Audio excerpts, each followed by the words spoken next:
Donc on se retrouve ici pour que je puisse vous aider à mieux construire votre échauffement et on va se baser sur ces 4 lettres. R-A-M-P qui est l'acronyme RAMP. L'acronyme RAMP, qu'est-ce qu'il va nous aider à faire? Premièrement, il va nous faire comprendre qu'il va falloir qu'on raise. Raise, ça veut dire qu'on augmente. Donc on va venir augmenter le rythme cardiaque. Ensuite, on va venir augmenter la température corporelle. Donc température corporelle. Deuxièmement, on va venir activate. Donc on va venir activer le système nerveux.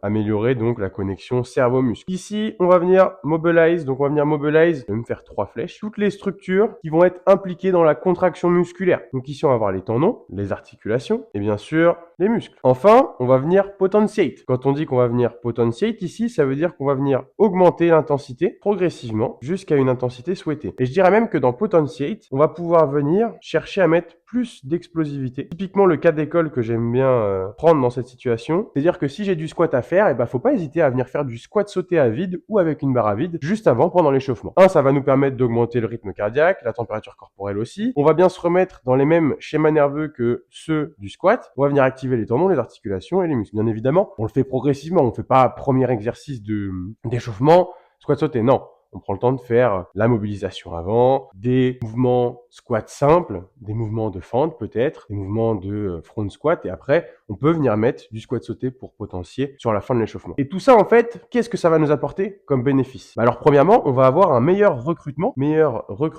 moteur, donc un meilleur recrutement des muscles, qui peut donc découler de plus de force, et de meilleure hypertrophie à long terme. Pourquoi? Tout simplement parce que si on recrute mieux les unités motrices et donc les muscles, tout simplement, on cherche à construire plus de muscles parce qu'on dégrade un peu plus durant la séance. Deuxièmement, on va ici réussir à amener plus de sang. On va du coup améliorer, plutôt mettre ça. On va améliorer l'afflux sanguin dans les muscles.